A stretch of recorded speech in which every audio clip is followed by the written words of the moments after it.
So as Sharon said, I'm Karen Cow. I'm the CEO of 10 Strands, and California-based nonprofit focused on environmental literacy, and also a proud founding partner of the National COVID-19 Outdoor Learning Initiative. And Sharon, it is indeed astonishing that we're a year in already. Awesome and astonishing that we're a year in already. It's my pleasure today to introduce Jennifer to you. I met Jennifer and her colleagues. I have a young friend who attends the school, and her mom called me and said, "Hey, you're into that outdoor learning stuff, right?" And I'm like, "Yeah, right." And she said, "You should see what they're doing at my kid's school." So I was like, "Well, can you connect me to them?" So she did. And I met with my colleague, Linda. We met Jennifer and her colleagues, Angela and Josie. And last December, we had an extended conversation with them about the work that they were doing. And as a result of that conversation, we wrote a case study that was put in the chat earlier. So you can read comprehensively what they're doing. And Jennifer today has volunteered as part of her team to present some of their ideas. So just by way of introducing Jennifer, I'll just share that Jennifer has a background in architecture from Cornell University, and she later completed graduate work in architecture and planning at UC Berkeley. She has over 20 years of experience in commercial and residential design, construction and project management, sustainable and green building design, and community organizing. So maybe like the ideal background for doing this work. Prior to working at Park Day School, she had her own design company, Pumpkin House Studio, which is an awesome name, Jennifer. Jennifer's also an avid gardener, cook, and maker. And she's the mother of two wonderful children who both went to the school where Jennifer now works and loves spending time outdoors with her family and friends. So Jennifer, thank you very much for coming to speak with us today, and over to you. My pleasure to be here. I'm going to talk today a little bit about our green schoolyard in non-COVID times, and then how we transformed it to become the place it is right now during COVID with our outdoor classrooms. So Park Day School is located in urban Oakland. We've got an amazing 4-acre campus that's nestled in a residential neighborhood. We are adjacent to a public high school, Oakland Tech. And we've got 5 different buildings. We have about 300 students on our campus from kindergarten through 8th grade. And we're just really lucky to have so many trees. It was a historic property that had a lot of gardens already, at least part of it. So we have this little oasis in the middle of an urban neighborhood. The Learning Garden program began as a program with just the classroom teachers coming out and, teaching their students how to garden. It kind of, some teachers did it more than others, but a group of parents came together to try to formalize the program. In 2009, we started a farm box subscription program that helped raise money for the specialist teacher. And then it became a full specialist program. So just like art and music, all of our kindergarten through 5th grade students have Learning Garden once or twice a week. At the same time, our campus doubled in size when it started. So we ended up with 4 acres of campus. So there were more room for these kind of outdoor learning gardens beyond just the ones that the kids grew vegetables in. The heart of the campus was our sunken garden. So it's still there at the heart. The bricks in it were actually from, I think, the foundation from one of the old historic buildings that were on the property. Kids grow vegetables in different raised beds and also spend time there during recess and lunch. It's a favorite place to come and grow and to harvest vegetables. As the program grew and we started teaching more kids up in the upper grades, we needed more space. So we took over a part of the campus that's known as the mini farm. It has different components with now many raised beds. I think there's about a dozen raised beds over there right now. We've got rainwater harvesting barrels that we collect the rainwater from the roof and use them for irrigation of the raised beds. We also now, our cook in the kitchen actually grows a lot of vegetables here that go into the school lunches. So we have a true kind of farm to table situation. Some of our lessons about decomposition and soil led us to build worm bins. We've got 5 different worm bins for each day of the week. Students bring over the scraps from the kitchen and put them into the bins. About 10 years ago, we partnered with Common Vision and did a fruit tree planting on the campus. We planted about a dozen fruit trees on our campus. We also partnered with some neighboring public schools. And I wish I found a photo of the trees now because they are doing really well and producing lots and lots of fruit 10 years later. One of the other kind of learning gardens is our Create with Nature zone. Kindergarten students had been going up to Blake Garden in Berkeley, where Zach Pine had created this Create with Nature zone. And one of the teachers got excited about bringing it back here, creating it here. So we now have a dedicated space where students can use materials from around campus to make all sorts of assemblages, structures, and so forth. It's one of the favorite places for them to go during Learning Garden. We try to connect what's going on in the Learning Garden with the students' lessons in their classroom, particularly in science class, but sometimes others as well. Third grade students learn about birds. And so they did an analysis and study of bird nests and how they're created, the different kinds of nests, and then they built their own giant nests in various nooks and crannies on campus.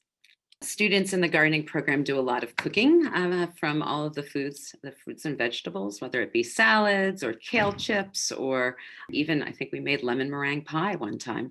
It always had to be from something from the campus, but we found we needed a kitchen. We looked at other schools' kitchens, but the problem was there wasn't one place where kids were cooking, so we decided to create this mobile kitchen. The students designed they built it. I designed it, but they built it. And it has a little cabinet where, in addition to the sink, we can have a canister of propane and a little mobile stove. So we've been wheeling it around campus to wherever we need it. And now we're using it as one of our hand washing sinks for COVID.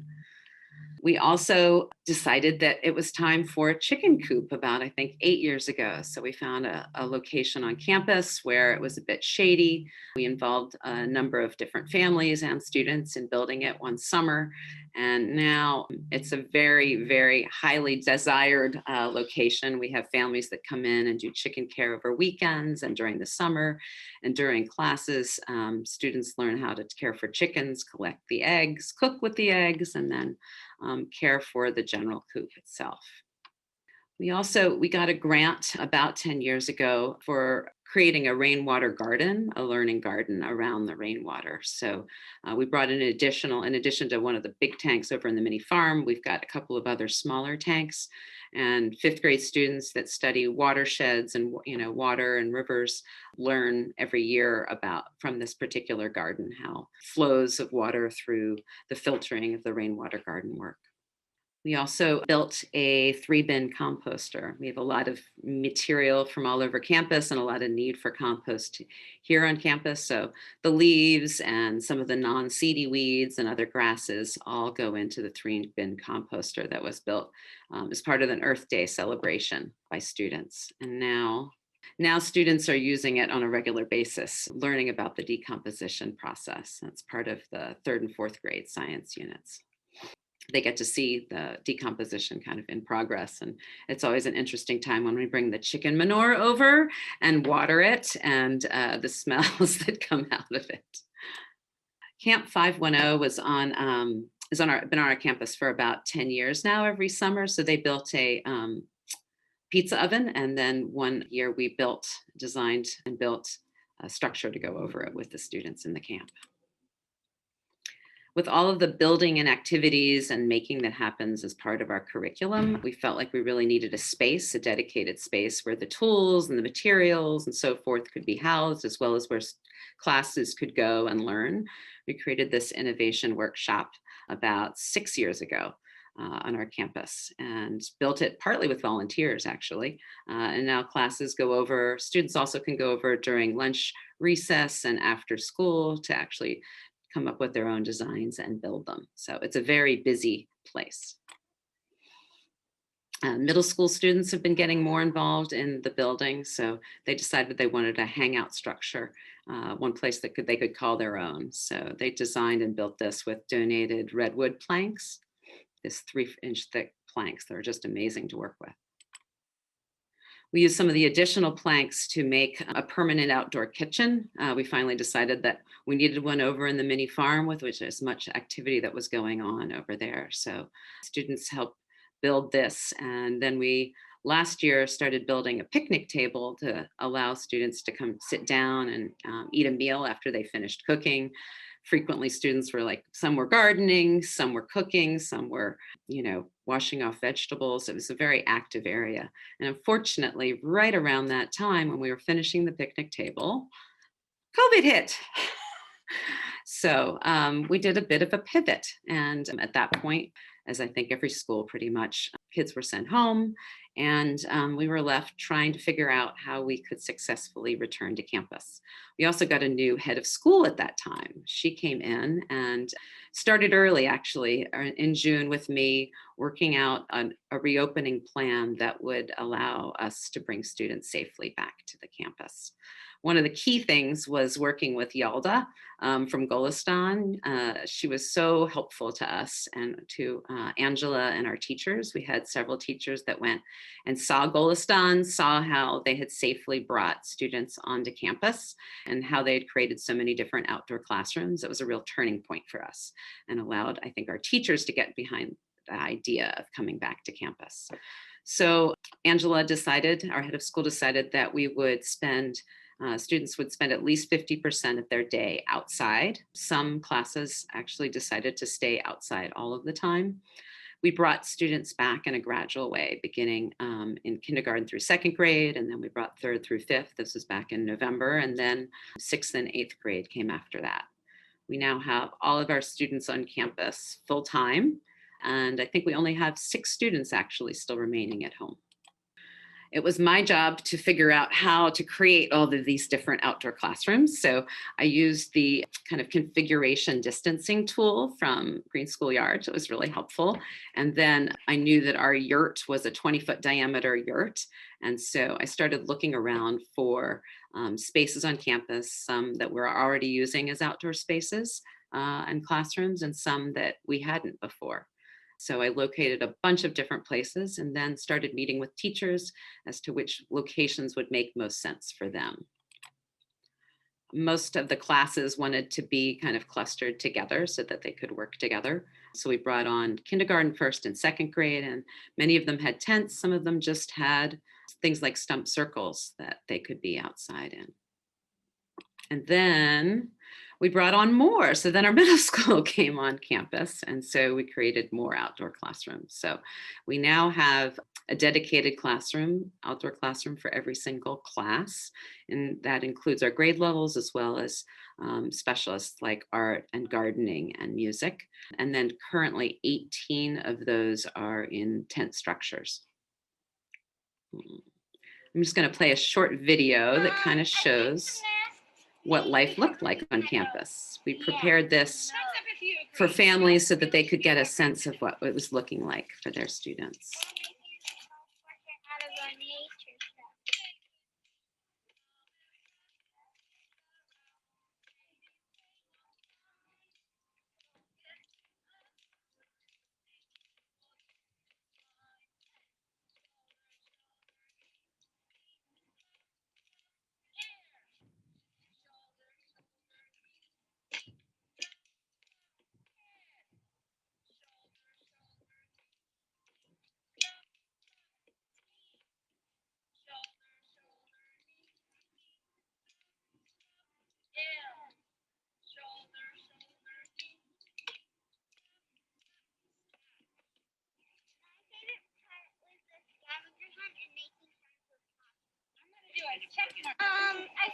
Oh, all right, let's see. Go. All right, I'm going to continue. Kindergarten classrooms, they're still using it just like this today with a circle of stumps and then the stools that are added so that they can use the stump sometimes as a working space. It's also used as one of our gardening classrooms. First grade started out with the circle of stumps and then decided that if they were going to be spending as much time outside, that they needed their students to be able to have a working surface where they could learn writing and some of their other lessons. So around the time when the rains were starting, we brought in a 20-foot by 20-foot tent rolling whiteboard, and found these folding tables that are adjustable in height that were really been helpful for us. And then thank goodness we had all sorts of old chairs up in our attic. So we brought lots and lots of chairs down. Didn't have to buy those. We were really lucky about that. Each student also got a plastic bin for their supplies, which helps with keeping things dry and also keeping the squirrels out. We have very happy, healthy squirrels that like to eat anything they can find. In third grade, they started also with, I think, a couple of pop-up tents, but decided in the end that they needed a bigger tent. So we used existing picnic tables there, the whiteboard. We had to add some of the garbage and recycling because that's kind of a remote location. And they also had the bins for students. We put dots on the table. So we've got 2 students per table.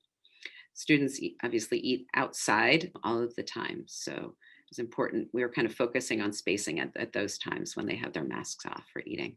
And they're actually turning this tent right now into a stage for story plays that they're going to be acting out in the next 2 weeks. Middle school students, most of these outdoor classrooms were on blacktop, just kind of the way it worked out, a little bit more of a traditional setting and a larger whiteboard. And they're still making use of all of these today. They still spend about 50% of their time outside.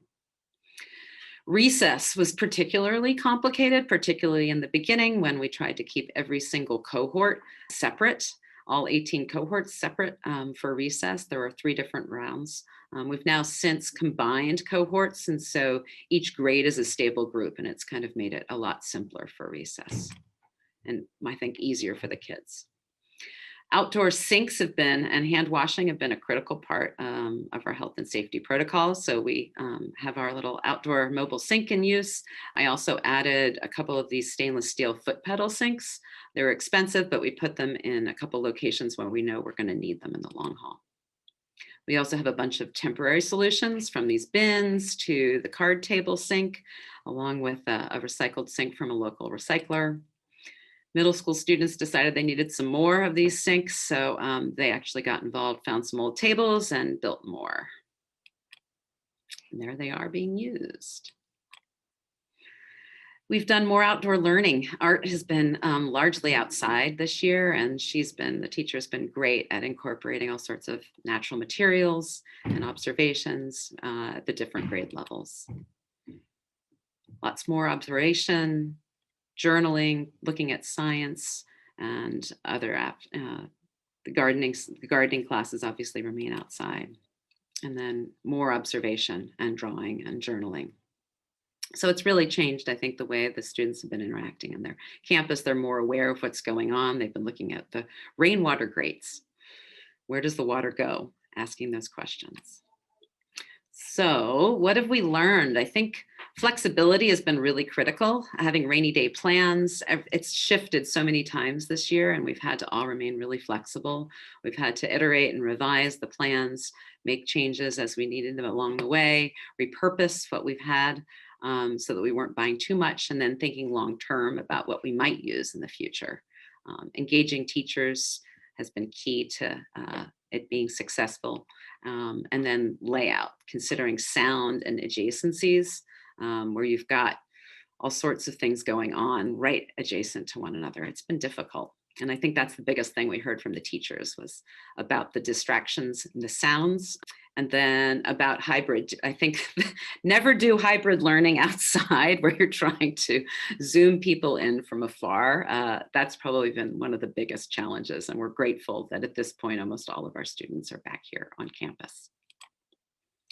So next year, we're looking at still having outdoor classrooms, perhaps fewer. We're definitely going to do outdoor eating.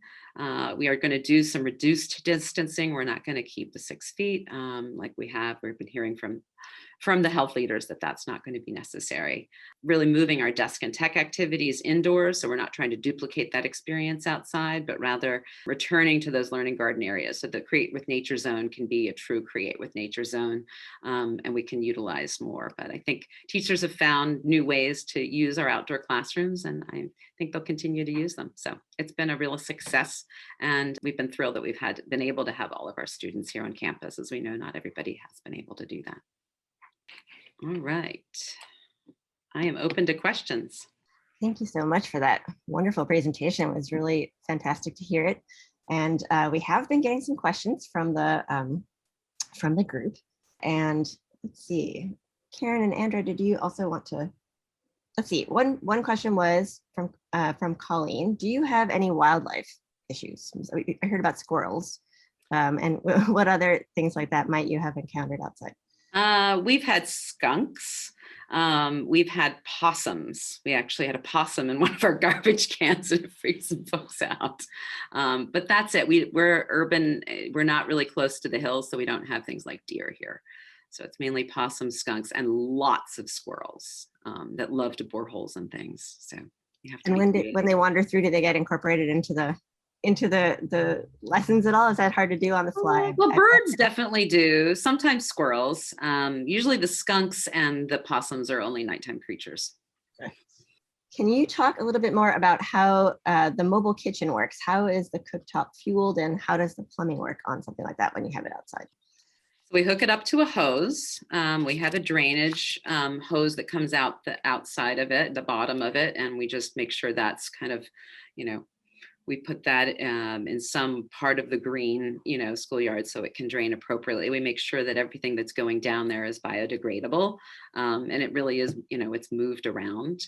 The stove we just put on top of the top, and sometimes we did, I think, finally we bought one of these really great outdoor ovens that has a cooktop on it, and then we built a stool for that. I didn't show a picture of that, but that's been a really useful thing because you can use that outdoor oven. We've made muffins in it, we've made kale chips in it. It's not big, but it's very handy and pretty mobile.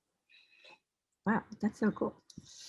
Jennifer, just wondering, on the slide where you said that you're thinking about next year and you had fewer question mark, just wondering a little bit about the conversations that are taking place internally about the extent to which you'll go back into a classroom versus staying outside. Can you share a little bit about that? We just talked about with our program team today about coming up with 2 different scenarios. One where we potentially keep a dedicated outdoor classroom for every single class. And then one where there are fewer. So, and I'm not sure exactly how they would be shared, but I think there's definitely a strong interest in keeping all eating outside and giving everybody an opportunity to spend part of their day outside. But they may, especially with the new information about low risk of surface transmission and more about aerosols, then the whole need to, people can share, classes can share an outdoor classroom. So that's kind of what we're looking at as a scenario. It will just free up some of our outdoor space and our play yards and our parking lots, and then still allows classes to have outdoor spaces. But it's a work in progress, and we're going to have an A and a B plan. And that's kind of how we're going into the fall. Interesting. Yeah, thank you. There's a question there about if you have had any trouble navigating issues of students who have allergies and being outside or other.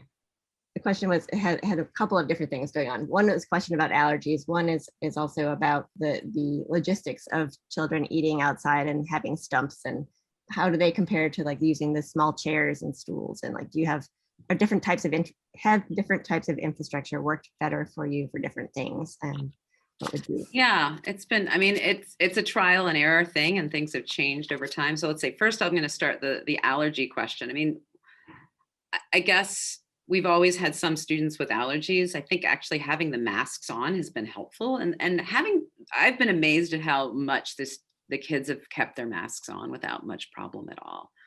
It's been a real success, at least at our campus.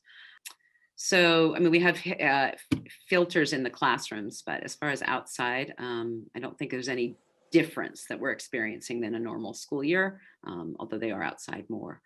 As far as the eating, like for instance, some things have changed. So I'd say, I think kindergarten for the most part still eats on those stumps, and that's where they eat. But first graders, for instance, decided that And I think sometimes second, that rather than eating on their little outdoor desks, they actually go, and we have, I didn't show us a picture of it, but we have where our drop off and pickup is, we have dots, you know, kind of chalk dots painted on the pavement at 6 feet intervals. And so our 8th graders, our 1st graders, they just move over to the dots and they actually just sit on the ground on the pavement and eat their lunch there. And that's been, you know, pretty successful. So it's, believe it or not, like the 8th graders were so excited when they're like, oh, we get to sit in the circle in the dots. We thought that we were going to need to provide more picnic tables, but I've learned there's a picnic table shortage. So we've had to be creative. Wow. That's great. That's working out, and that different things work for different uses. I think maybe one more question.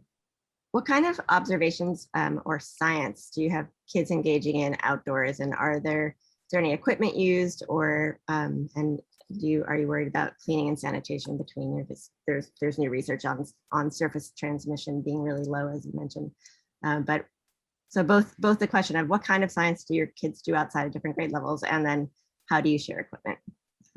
Got it. So, I mean, I think we started the year off sharing much less equipment, and we're just reducing the number of equipment, the amount, particularly grade to grade. But within a grade, we've decided like early on that we needed like balls, for instance, and play, you know, equipment. We needed to allow different students to be able to share those. And we just do a lot of hand washing before and after.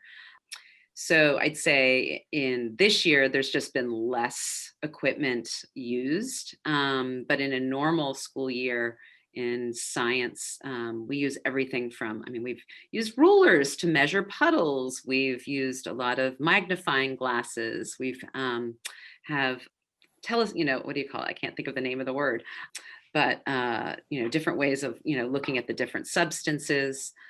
What other tools have we used? I mean, there's all sorts of gardening tools, obviously, that we use on a regular basis, from shovels and trowels to, you know, sifters when we're, you know, learning how to make compost and things like that. But we haven't used those as much this year. I'm looking forward to, you know, that all changing and kind of going back to more normal next year.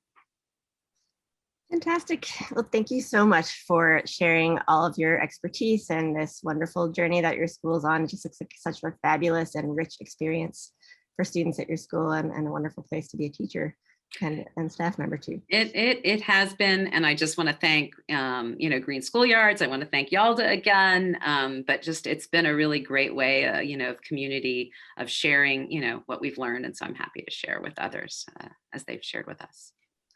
Thank you so much for joining us. Really appreciate it.